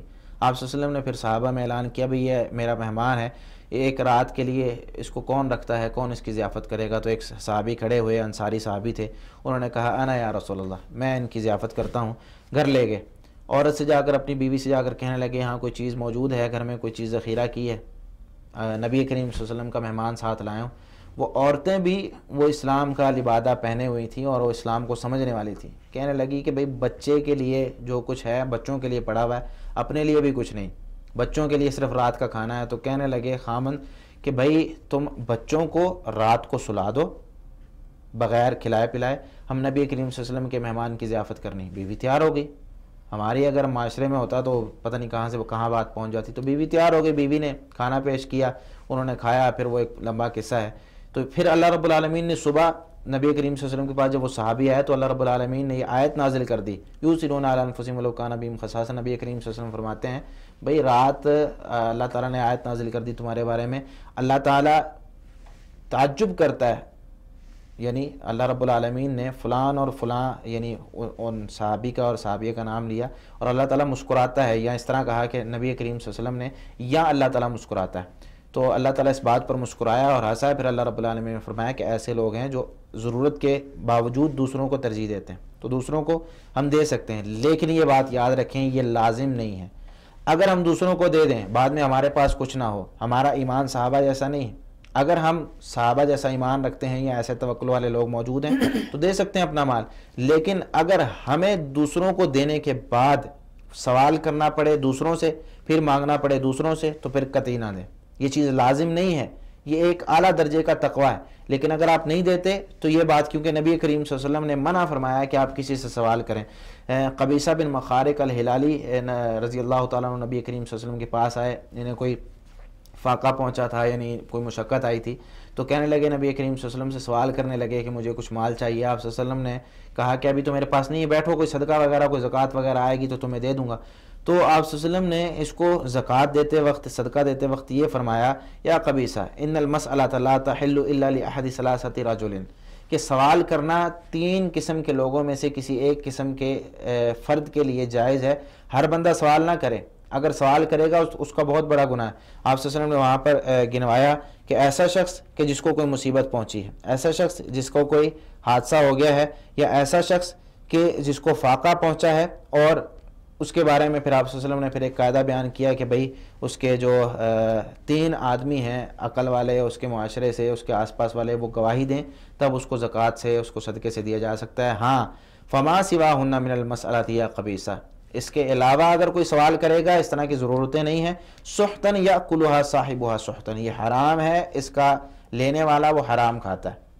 تو ضرورت کے وقت آپ دے سکتے ہیں لیکن لازمی نہیں ہے، اس طریقے سے آپ دے دیں اور بعد میں سوال کرتے رہیں یا بعد میں پریشان ہوتے رہیں، یہ درست نہیں ہے۔ جی محمد عمران فاروق یہ سوال کرتے ہیں کہ ایک شخص نے ایک قطع اراضی جو ہے مسجد کے لیے وقف کی ہے، جی اور اس کے فوت ہونے کے بعد اس کے 4 بیٹے ہیں، اور ان 4 بیٹوں میں سے 2 نے جو ہیں یہ زمین بیچ دی، جی اور دونوں نے جو ہیں وقف کر دی مسجد کے لیے۔ اب آیا وہ جو باقی پیسے ہیں وہ اس مسجد میں استعمال کریں یا کسی اور کار خیر میں استعمال کریں، اس کے بارے میں وضاحت فرمائیں۔ دیکھیں، سب سے پہلے تو یہ بات یاد رکھیں کہ جو چیز وقف کر دی جائے، نہ اس کو بیچا جا سکتا ہے، نہ اس کو خریدا جا سکتا ہے، نہ اس کو کسی کو تحفتاً دیا جا سکتا ہے، نہ وہ وراثت میں تقسیم ہوتی۔ صحیح بخاری میں اور صحیح مسلم میں حدیث موجود ہے۔ صحیح بخاری میں 2764 نمبر حدیث ہے، اور صحیح مسلم میں 1632 نمبر حدیث ہے۔ عمر بن خطاب رضی اللہ تعالیٰ عنہ نے ایک ان کا کھجور کا درخت تھا جس کو انہوں نے صدقہ کرنے کا ارادہ کیا، فاستشار النبی صلی اللہ علیہ وسلم، تو نبی کریم صلی اللہ علیہ وسلم سے مشورہ طلب کیا، تو آپ صلی اللہ علیہ وسلم نے فَأَمَرَهُ أَن يُوقِفَهُ، آپ صلی اللہ علیہ وسلم نے حکم دیا کہ اس کو وقف کر دیں۔ پھر آپ صلی اللہ علیہ وسلم نے قاعدہ بیان کیا، وقف کا کیا قاعدہ ہوتا ہے؟ فقال صلی اللہ علیہ وسلم تصدق بأصلہ لا يباع ولا يوهب ولا يورث ولكن ينفق ثمره، نہ اس کو بیچا جائے گا، نہ اس کو ہبہ کیا جائے گا یا تحفتاً دیا جائے گا، نہ اس کو جو ہے وراثت میں تقسیم کیا جائے گا، اس کا پھل جو ہے وہ عام لوگوں پر صدقہ کیا جائے گا۔ تو جو وقف چیز ہوتی ہے وہ ایک بندے کی ملکیت نہیں ہوتی، جس چیز کے لیے آپ اس کو وقف کر دیں وہ اس چیز کی ملکیت ہو جاتی ہے۔ آپ اللہ کے لیے اس کو مسجد کے لیے وقف کرتے ہیں تو وہ مسجد کی ہے، اب کسی ایک شخص کی نہیں رہے گی، وہ سارے مسلمانوں کی ہو جائے گی، جتنے مسلمان ہیں سب اس میں برابر کے شریک ہیں، سارے اس میں نمازیں پڑھ سکتے ہیں۔ ہاں انتظام ایک بندہ سنبھالتا ہے، کیوں، اس میں کافی ساری مصلحتیں ہوتی ہیں، تو کسی بھی ایک بندے کا اس پہ حق نہیں ہوتا۔ یہ جو مسجد کے لیے انہوں نے جگہ وقف کی ہے، یہ 2 بھائیوں نے جو ہے اس کو بیچ دیا ہے، اور 2 بھائی جو ہیں وہ مسجد کے لیے وقف کر رہے ہیں۔ دیکھیں اس میں ایک صورت بن سکتی ہے کہ آپ دیکھیں کہ اگر مسجد کی وہاں پر ضرورت ہے تو مسجد آپ اس جگہ کو نہ بیچ سکتے ہیں، نہ اس جگہ کا آپ پیسہ کسی اور جگہ پر لگا سکتے ہیں، اسی جگہ پر مسجد وہ قائم رہے گی۔ اگر مسجد کی وہاں ضرورت ہے ہی نہیں، اس کے 2 قدم کے فاصلے پر، 4 قدم کے فاصلے پر ایک اور مسجد ہے، وہاں پر مسجد کی ضرورت نہیں ہے، تو آپ اس مسجد کی جگہ کو ختم کر کے اس مسجد کے پیسے اس مسجد پہ لگا سکتے ہیں کہ ایک مسجد جو ہے وہ باقی رہے، اور وہاں پر جو ہے وہ پیسے واپس نہیں آ سکتے مالک کے پاس، یا جو چیز اس نے وقف کی ہے وہ مالک کے پاس واپس نہیں آ سکتی، نہ وہ وراثت بنے گی نہ کسی کو تحفتاً دی جائے گی۔ اسی طرح آپ صلی اللہ علیہ وسلم نے دارقطنی میں جو روایت ہے، فتح الباری میں امام ابن حجر رحمۃ اللہ علیہ نے جلد 5 میں صفحہ 401 میں اس روایت کو یعنی اسی روایت کے تابع اس کو نقل کیا ہے۔ کہتے ہیں کہ آپ صلی اللہ علیہ وسلم نے فرمایا حبیث ما دامت السماوات والارض، یہ چیز وقف ہو جائے گی جب تک آسمان و زمین ہیں، یعنی پوری زندگی کبھی بھی آپ اس کو بیچ نہیں سکتے۔ تو کسی بھی وقف شدہ چیز کو بیچنا، اس کو انتقال کرنا، یہ بالکل درست نہیں ہے۔ واللہ تعالی عالم بالصواب۔ ہمارے بھائی ولی اللہ نیپال سے سوال کرتے ہیں کہ داڑھی رکھنے کا کیا حکم ہے جی، اور کتنی رکھنی چاہیے؟ دیکھیں داڑھی جو ہے اس کے بارے میں علماء متفق ہیں، یعنی علماء کا اجماع ہے۔ داڑھی کا مسئلہ اصل میں ہمارے معاشرے میں بہت سنگین مسئلہ ہے کہ جس میں بہت سستی برتی جاتی۔ جتنے بھی علماء گزرے ہیں چاہے ائمہ اربعہ ہیں، چاہے اس کے علاوہ جتنے بھی بڑے بڑے علماء ہیں، صحابہ کرام ہیں، تابعین ہیں، تبع تابعین ہیں، سب یہ کہتے ہیں داڑھی جو حلق کرنا ہے، کاٹنا ہے، وہ حرام ہے، جائز نہیں۔ داڑھی حلق کرنا، کاٹنا یہ حرام ہے، جائز نہیں ہے۔ داڑھی رکھنا واجب ہے، یہ سب کا حکم ہے، یعنی سب علماء جتنے بھی گزرے ہیں وہ یہ کہتے ہیں۔ کیوں کہتے ہیں؟ نبی کریم صلی اللہ علیہ وسلم سے جو داڑھی کے بارے میں حکم ہے وہ 5 طرح کے ہیں، مختلف کتابوں میں مختلف قسم کے حکم آپ صلی اللہ علیہ وسلم نے دیے ہیں۔ مثال کے طور پر آپ صلی اللہ علیہ وسلم نے اوفو، ارخو، ارجو، وفرو، عفو، اس طرح کے آپ صلی اللہ علیہ وسلم نے حکم دیے ہیں کہ داڑھی کو بڑھاؤ، داڑھی کو معاف کر دو، داڑھی کو جو ہے زیادہ کرو، داڑھی کو مکمل کرو، اس طرح کے حکم ہیں۔ اور مونچھوں کے بارے میں آپ صلی اللہ علیہ وسلم کا حکم ہے کہ مونچھوں کو جو ہے وہ صاف کرو یا مونچھوں کو ہلکا کرو، احفظ الشوارب، مونچھوں کو جو ہے وہ برابر کرو، یعنی مونچھوں کو پست کرنے کا حکم دیا گیا ہے اور داڑھی کو بڑھانے کا۔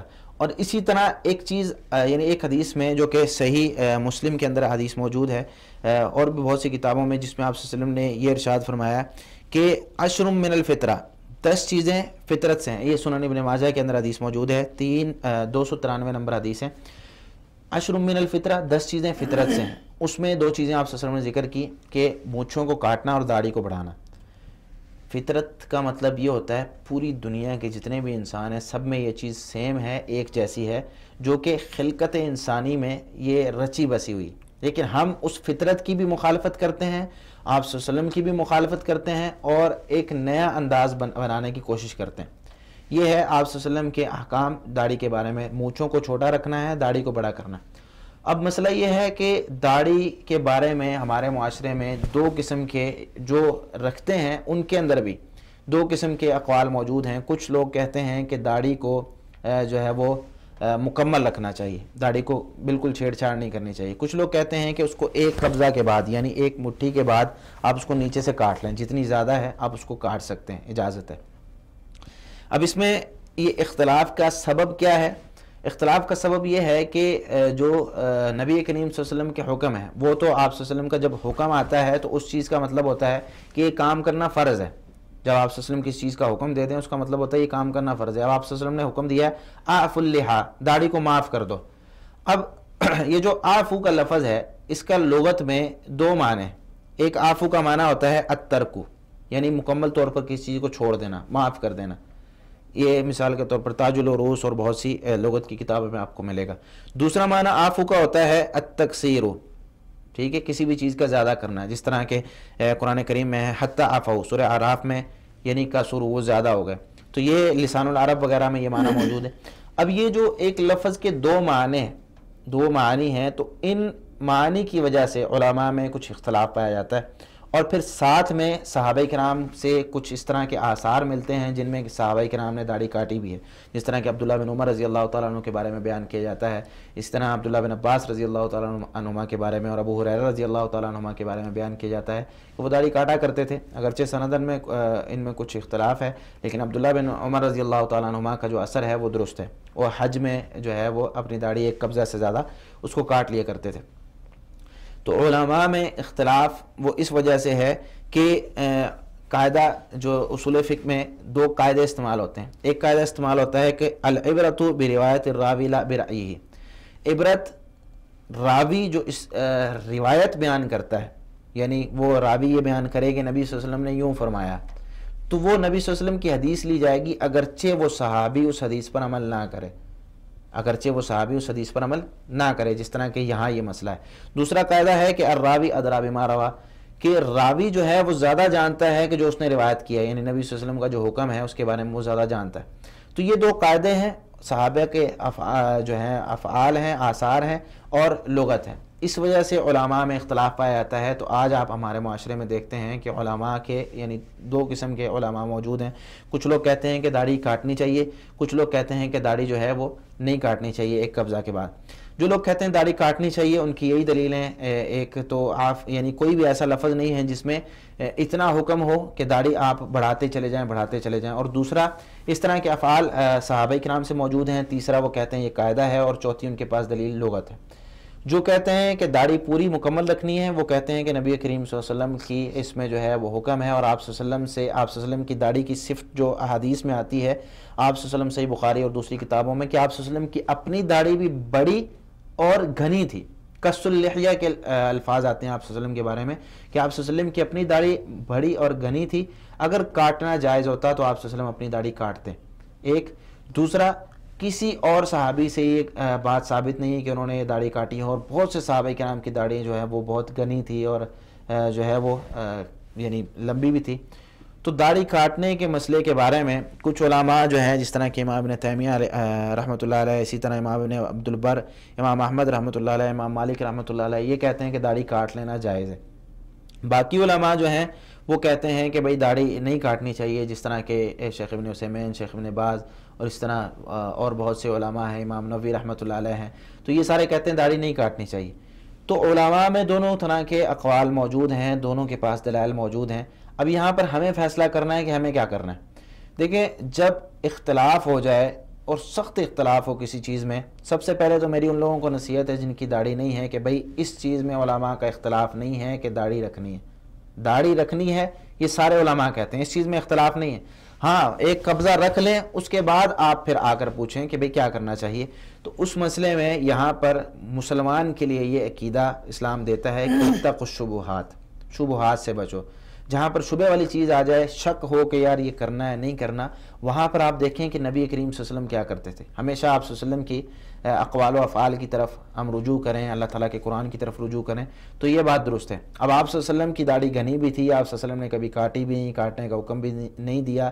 یہ صحابہ کرام عمل کر رہے ہیں، ہو سکتا ہے ان کا اجتہاد ہو سکتا ہے یہ اپنے جو ہے وہ اجتہاد سے عمل کر رہے ہیں، تو اس پر انہوں نے کوئی ان کی جو ہے وہ نکیر موجود نہیں ہے. تو یہاں پر ہمیں نبی کریم صلی اللہ علیہ وسلم کی اتباع کرنی چاہیے. آپ صلی اللہ علیہ وسلم کی اتباع، اور ہمارا فائدہ اسی میں ہے کہ ہم اپنا ایمان بچائیں اور اپنی داڑھی کو مکمل رکھیں. لیکن یہاں پر یہ بات یاد رکھیں، جو لوگ داڑھی کاٹ رہے ہیں ایک قبضہ کے بعد، اس سے پہلے نہیں، اس سے پہلے متفق علیہ یعنی کلی طور پر داڑھی کاٹنا حرام ہے. جو ایک قبضہ کے بعد کاٹ رہے ہیں ان کے ساتھ ہمارے مناظرے یا ہمارے جھگڑے نہیں ہونے چاہیے. کیوں؟ ان کے پاس بھی صحابہ کرام سے دلائل موجود ہیں.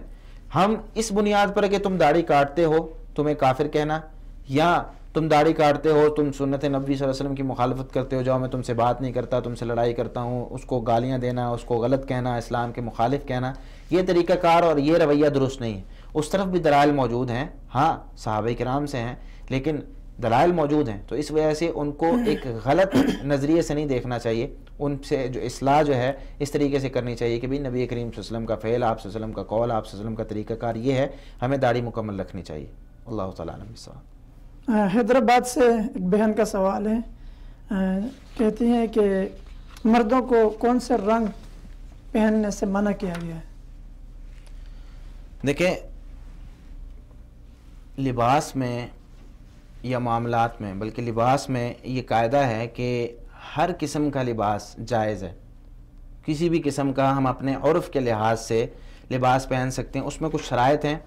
لباس ہمارے اعضاء جو جن کو ستر کہا جاتا ہے اس کو ڈھانپنے والا ہو. عورتوں کے ساتھ، اگر مردوں کا لباس ہے عورتوں کے ساتھ مشابہ نہ ہو. اگر عورتوں کا لباس ہے مردوں کے ساتھ مشابہ نہ ہو. اگر مردوں اور عورتوں دونوں کا لباس ہے تو کفار کے ساتھ مشابہت نہ ہو اس کی. یہ کچھ قواعد ہیں اور شریعت میں اس سے منع نہ کیا گیا ہو. اس طرح کے جو لباس ہوتے ہیں وہ پہننا جائز نہیں ہے. باقی آپ کڑھائی کروائیں اپنے کپڑوں پر، باقی آپ اپنے کپڑوں پر جو ہے اس کا نیچے سے جو کپڑے کا آخری حصہ ہوتا ہے اس کو آپ چوکور رکھوائیں یا گول رکھوائیں، کالر رکھیں، بین رکھیں، یہ آپ کی مرضی، یہ عرف پر جاتا ہے، یہ ہماری ثقافت کے مطابق ہوتا ہے. مثال کے طور پر جیسے آپ سعودیہ میں دیکھتے ہیں کہ وہاں پر جو ہے وہ ایک صوب فراق کی طرح، جس طرح اگر ہمارے پاکستان میں اس کو پہنا جائے تو اس کو فراق سمجھا جاتا ہے کہ بھئی یہ عورتوں کا لباس ہے. ٹھیک ہے، تو ہر معاشرے میں لباس کا ایک اپنا طریقہ، ایک اپنا حسن ہوتا ہے. لیکن یہ قواعد ان کو یاد رکھنا چاہیے اور ان کے مطابق اپنے لباس کو بنوانا چاہیے. ستر ڈھانپنا اور اسی طرح عورتوں کے ساتھ مشابہت نہ ہو، مردوں کے لباس کی مردوں کی عورتوں کے ساتھ نہ ہو، یہ ساری چیزیں اس میں یاد رکھنی چاہیے. نبی کریم صلی اللہ علیہ وسلم سے مختلف قسم کے رنگ پہننا ثابت ہے. آپ صلی اللہ علیہ وسلم نے مختلف قسم کے لباس جو ہیں وہ پہنے ہیں. دو چار احادیث میں آپ کو سنا دیتا ہوں. جس طرح کہ کالے رنگ کے بارے میں، کالا رنگ نبی کریم صلی اللہ علیہ وسلم سے پہننا ثابت ہے. آپ صلی اللہ علیہ وسلم نے پہنا ہے، اور کالے رنگ کا امامہ بھی پہنا ہے، جس طرح کہ صحیح مسلم میں حدیث موجود ہے، جابر رضی اللہ تعالیٰ عنہ فرماتے ہیں رأیت رسول اللہ صلی اللہ علیہ وسلم یوم فتح مکہ وعلیہ امامۃ سودا، فتح مکہ کے دن میں نے آپ صلی اللہ علیہ وسلم کو دیکھا، آپ صلی اللہ علیہ وسلم نے کالے رنگ کی پگڑی پہنی ہوئی تھی۔ اسی طرح سفید رنگ کے بارے میں نبی کریم صلی اللہ علیہ وسلم نے ارشاد فرمایا البسوا من ثیابکم البیاض، اپنے جو سفید کپڑے ہیں وہ سفید کپڑے پہنا کرو، فَإِنَّهَا خَيْرُ ثِيَابِكُمْ وَكَفِّنُوا فِيهَا مَوْتَاكُمْ، کیونکہ یہ کپڑوں میں سب سے بہترین رنگ ہے، اور اپنے مردوں کو بھی اسی چیز میں کفن دیا کرو، یعنی سفید رنگ کے کپڑوں میں۔ سنن ترمذی اور ابو داؤد وغیرہ کے اندر یہ روایت موجود ہے، اور سفید رنگ پر اسلام نے تھوڑا سا زور دیا، یعنی اس کو اچھا لباس سمجھا۔ اسی طریقے سے آپ کو پتہ ہے احرام کی چادریں بھی سفید ہیں، تو سفید رنگ پہننا یہ افضل ہے، بہتر ہے، لیکن دوسرے رنگ بھی پہنے جا سکتے ہیں، جس طرح کہ آپ صلی اللہ علیہ وسلم نے کالا رنگ پہنا ہے، اور کالے رنگ کا لباس آپ صلی اللہ علیہ وسلم نے ام خالد رضی اللہ تعالیٰ عنہ کو بھی دیا تھا، ان کو بھی پہنایا تھا۔ دو قسم کے رنگ مردوں کے لیے پہننا مکروہ سمجھے جاتے ہیں شریعت اسلامیہ میں، ایک لال رنگ اور دوسرا پیلا رنگ، جسے زرد رنگ بھی کہا جاتا ہے۔ لال اور پیلا رنگ یہ مردوں کے لیے پہننا مکروہ سمجھا گیا ہے شریعت میں۔ اس کی دلیل کیا ہے؟ نبی کریم صلی اللہ علیہ وسلم ابن عمر رضی اللہ تعالیٰ عنہ فرماتے ہیں نہا رسول اللہ صلی اللہ علیہ وسلم عن المفدم، نبی کریم صلی اللہ علیہ وسلم نے مفدم سے منع فرمایا۔ تو اس میں جو مفدم کی شرح سنن نسائی میں اور بہت سی کتابوں کے اندر موجود ہے، المشبہ بالعصفر، کہ زرد رنگ پیلے رنگ سے رنگے ہوئے کپڑے، یعنی پیلے رنگ کے کپڑے جو ہیں وہ نہیں پہننے چاہیے۔ اور اسی طرح لال رنگ کے کپڑے کے بارے میں بھی مختلف احادیث موجود ہیں کہ آپ صلی اللہ علیہ وسلم نے لال رنگ سے منع فرمایا، جس طرح کہ بہت سی کتابوں کے اندر یہ احادیث موجود ہیں۔ اور تفسیر طبری کے اندر عمر رضی اللہ عنہ نے ایک آدمی کو دیکھا کہ اس نے پیلے رنگ کے کپڑے پہنے ہوئے تھے، یعنی چادر پہنی ہوئی تھی، تو انہوں نے اس کو کھینچ دیا اور اتار دیا کہ یہ جائز نہیں ہے۔ لیکن آپ صلی اللہ علیہ وسلم نے کچھ ایسے کپڑے پہنے ہیں کہ جس کے اندر لال رنگ کی کڑھائی یا لال رنگ کے جو ہیں وہ ڈیزائن بنے ہوئے تھے، جس طرح کہ صحیح بخاری کے اندر حدیث موجود ہے کہ براء بن عازب رضی اللہ تعالیٰ عنہ فرماتے ہیں کہ 5400 نمبر روایت ہے، براء بن عازب رضی اللہ عنہ فرماتے ہیں کان نبی صلی اللہ علیہ وسلم مربوعا وقد رأیتو فی حلۃ حمراء ما رأیت شیئا احسن منہ، نبی کریم صلی اللہ علیہ وسلم موجود تھے اور آپ صلی اللہ علیہ وسلم نے ایک لال رنگ کا حلہ پہنا ہوا تھا۔ حلہ کہتے ہیں ایک قمیض ہوتی ہے اور ایک شلوار ہوتی ہے، اور یہ یمنی حلہ جو ہے آپ صلی اللہ علیہ وسلم پہنا کرتے تھے، جس طرح کہ امام ابن قیم رحمۃ اللہ علیہ نے اپنی کتاب میں لکھا ہے کہ یمنی حلہ آپ صلی اللہ علیہ وسلم پہنا کرتے تھے، اور اس میں جو یہ لال رنگ کا تھا، یہ لال رنگ کا حلہ پورا مکمل نہیں تھا، یمنی حلہ ایسا ہوا کرتا تھا کہ جس میں لال رنگ کی کڑھائی اور لال رنگ کے ڈیزائن بنے ہوتے تھے۔ تو خلاصہ کلام یہ ہے کہ لباس میں ہر طرح کا لباس جائز ہے، اس میں یہ 5 شروط موجود ہونی چاہیے کہ مشابہ نہ ہو، آپ کا سطر جو ہے وہ ڈھانپنے والا ہو، اور اس میں شہرت والا لباس نہ ہو، یعنی ایسا لباس کہ معاشرے میں دیکھ کر لوگ حیرانی اور پریشانی سے دیکھیں کہ کون سا بندہ آ گیا، اور اس کے اندر صرف 2 رنگ کے کپڑے پہننا وہ مکروہ سمجھے جاتے ہیں، وہ جو ہے ناجائز سمجھے جاتے ہیں، وہ یہ کہ لال رنگ اور پیلا رنگ۔ اللہ تعالیٰ علیہ وسلم۔ یہ بھی ایک بہن کا سوال ہے حیدرآباد سے جی، کہ کیا فلاحہ نام ہے، اس کے بارے میں وضاحت فرما دیں۔ دیکھیں فلاحہ اصل میں یہ اس زمین کو کہتے ہیں جس میں کھیتی باڑی کے لیے ہل چلایا گیا ہوتا ہے، ٹھیک ہے، زراعہ اور حراسہ اسے کہا جاتا ہے۔ تو یہ جو ہے اسے حراسہ یا فلاحہ یہ نام اس طریقے سے اس کا یہ ترجمہ بن سکتا ہے، لیکن ہم اس کو نام کے طور پر نہ بھی استعمال کریں تو زیادہ بہتر ہے۔ یہ سوال ہے ایک بھائی کا کہ حضور صلی اللہ علیہ وسلم کا صدقہ دے کر دعا کر سکتے ہیں؟ دیکھیں دعا کے لیے اصول یہ ہے، اللہ تعالیٰ کا اور عام انسانوں کا فرق یہی ہے کہ اللہ تعالیٰ بندے کی دعا کو قبول کرتا ہے، اور جب بندہ دعا کرے وَإِذَا سَأَلَ، اللہ تعالیٰ قرآن کریم میں ارشاد فرماتے ہیں کہ جب بھی میرے بندے میرے بارے میں سوال کریں تو یہ فرما دیجئے انی قریب اجیب دعوت الداعی اذا دعان، جب میں سب سے زیادہ قریب ہوں، جب بھی دعا کرنے والا مجھ سے دعا کرتا ہے میں اس کی دعا کو قبول کرتا ہوں۔ تو اللہ رب العالمین بہت زیادہ قریب ہے، اللہ رب العالمین سے دعا کرنی چاہیے۔ اللہ رب العالمین نے ہمیں کچھ چیزوں کا وسیلہ دینے کی اجازت دی ہے اور کچھ چیزوں کا وسیلہ دینے کا حکم بھی دیا ہے۔ جس طریقے سے وسیلہ کسی چیز کا اصل میں وسیلہ ہوتا ہے کسی چیز کو ہم واسطہ بنا کر اس تک پہنچ رہے ہیں یا ہم واسطہ بنا کر اس سے مانگ رہے ہیں۔ مثال کے طور پر آج ہمیں کسی دفتر میں کام ہو، ہماری اگر اس جو دفتر کا مالک ہے اس کے ساتھ ڈائریکٹ اگر بات چیت نہیں ہے تو ہم دیکھتے ہیں کہ اس سے کون ایسا بندہ ہے جس کو ہم اس سے ملنے کے لیے استعمال کر سکتے ہیں، تو پھر ہم اس کو استعمال کرتے ہیں۔ تو یہ اسی طریقے سے اسلام میں یہ چیزیں موجود ہیں کہ ہم وسیلہ بنا سکتے ہیں، لیکن وسیلہ بنانے کے لیے نبی کریم صلی اللہ علیہ وسلم سے، یعنی پوری شریعت کو اگر ہم مطالعہ کریں قرآن و حدیث کا، تو 3 قسم کے وسیلے ہمیں ملتے ہیں۔ ایک، اللہ تعالیٰ کے نام، اللہ تعالیٰ کی صفات کا وسیلہ دینا۔ دوسرا کہ ہم کسی نیک بندے سے دعا کروائیں جو زندہ ہے۔ تیسرا وسیلہ کہ ہم اپنے نیک اعمال کو پیش کریں کہ اللہ رب العالمین ہم نے یہ عمل تیرے لیے کیا ہے۔ مثال کے طور پر ہم اللہ تعالیٰ کے اسماء کے ساتھ، اللہ تعالیٰ کے جو اچھی صفات ہیں اس کے ساتھ ہم دعا کرتے ہیں۔ اس کی بہت سی دلائل موجود ہیں۔ اللہ رب العالمین فرماتے ہیں وَلِلَّهِ الْأَسْمَاءُ الْحُسْنَى فَادْعُوهُ بِهَا، اللہ کے اچھے نام ہیں، ان کے ذریعے یعنی ان کا وسیلہ دے کر دعا کرو۔ تو اللہ تعالیٰ کے نام لے کر، یا اللہ تو رحمان ہے، تو رحم کرنے والا ہے، یا اللہ تو رزق دینے والا ہے، یعنی اللہ تعالیٰ کا نام الرزاق ہے۔ اس طرح اللہ تعالیٰ کا نام غفور الرحیم ہے، تو ہم کہیں یا اللہ تو بہت بخشنے والا ہے، تو بہت رحم کرنے والا ہے، ہمیں معاف فرما، یعنی اللہ تعالیٰ کے ناموں کو واسطہ دے کر کہ اپنے رحمان الرحیم ہونے کے صدقے ہمیں معاف کر دے، اللہ تعالیٰ کے ناموں کا واسطہ دے کر، صفات کا واسطہ دے کر ہم اللہ تعالیٰ سے مانگ سکتے ہیں۔ دوسرا کہ ہم اپنے عمل صالح یعنی جو ہم نے نیک اعمال کیے ہیں وہ ہم پیش کر کے جو ہے وہ اللہ تعالیٰ سے دعا کریں کہ جس طریقے سے میں کہوں کہ اللہ تعالیٰ میں تجھ سے محبت کرتا ہوں، اس محبت کے صدقے مجھے معاف کر دے۔ اے اللہ میں نماز خالص تیرے لیے پڑھتا ہوں، میں روزہ خالص تیرے لیے رکھتا ہوں، اس عمل کے صدقے، اس عمل کے بدلے مجھے معاف کر دے۔ یہ ایک وسیلہ ہے۔ اس کی دلیل صحیح بخاری میں 2272 نمبر، وہ ایک طویل حدیث ہے جس میں وہ 3 صحابہ کرام غار میں پھنس گئے تھے، تو اس میں وہ انہوں نے اپنے عمل پیش کیے تو اللہ تعالیٰ نے وہ غار سے پتھر ہٹا دیا۔ تیسرا ہے کہ ہم نیک آدمی سے دعا کروا سکتے ہیں۔ نیک آدمی سے دعا کروانے کا مطلب یہ ہے کہ آدمی زندہ ہے، جس طرح صحابہ کرام نبی کریم صلی اللہ علیہ وسلم کے پاس آیا کرتے تھے، بہت سے صحابہ کرام ایسے تھے جو نبی صلی اللہ علیہ وسلم کے پاس آتے اور آ کر دعا کرواتے۔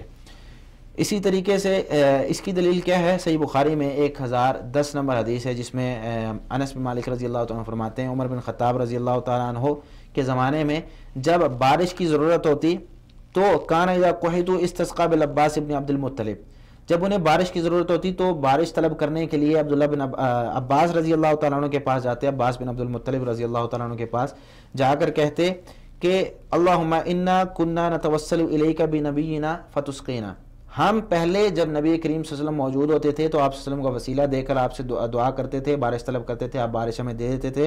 وَإِنَّا نَتَوَسَّلُ إِلَيْكَ بِعَمِّ نَبِيِّنَا فَاسْقِنَا، اور اب ہم آپ صلی اللہ علیہ وسلم کے چچا کا وسیلہ دے کر آپ سے دعا کر رہے ہیں، یعنی آپ صلی اللہ علیہ وسلم کے چچا ہمارے لیے آپ سے دعا کر رہے ہیں، تو آپ ہماری جو دعا ہے اس کو قبول کر لیں۔ تو یہ ایک نیک آدمی سے دعا کروانا۔ اب دیکھیں یہاں پر صحابہ کرام نبی صلی اللہ علیہ وسلم وہاں پر موجود تھے، آپ صلی اللہ علیہ وسلم کی قبر موجود تھی، لیکن صحابہ کرام نے نبی کریم صلی اللہ علیہ وسلم سے دعا نہیں کی یا آپ صلی اللہ علیہ وسلم سے نہیں مانگا۔ تو وسیلے کی یہ 3 ہی قسمیں ہیں، ہم اس طریقے سے وسیلہ دے کر مانگیں۔ نبی کریم صلی اللہ علیہ وسلم کی محبت کا وسیلہ یہ دے سکتے ہیں کہ ہم آپ صلی اللہ علیہ وسلم سے محبت کرتے ہیں، یا اللہ اس محبت کے صدقے ہمیں معاف کر دے، یہ ہمارا عمل ہو جائے گا، ٹھیک۔ تو اس طریقے سے جائز ہے، لیکن نبی کریم صلی اللہ علیہ وسلم سے ڈائریکٹ اس طرح یا اللہ تعالیٰ کو ڈائریکٹ وسیلہ دے کر کہ آپ صلی اللہ علیہ وسلم کے صدقے ہمیں معاف کر دے، یہ صحابہ کرام کا عمل نہیں ہے، اسلام نے ہمیں یہ نہیں سکھایا۔ واللہ تعالیٰ عالم بالصواب۔ حافظ صاحب بہت بہت شکریہ کہ آپ نے ہمیں ٹائم دیا آج۔ محترم ناظرین، یہاں ہمارا آج کا یہ پروگرام اپنے اختتام کو پہنچا، اور اگلے پروگرام میں انشاءاللہ پھر ملاقات ہوگی، تب کے لیے ہمیں اجازت دیں۔ اللہ حافظ۔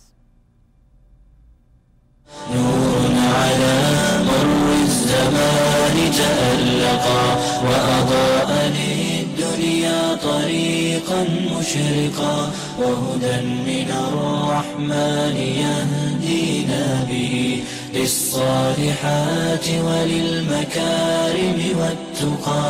هذا كتاب الله أعذب منهل أنعم به من مورد لمن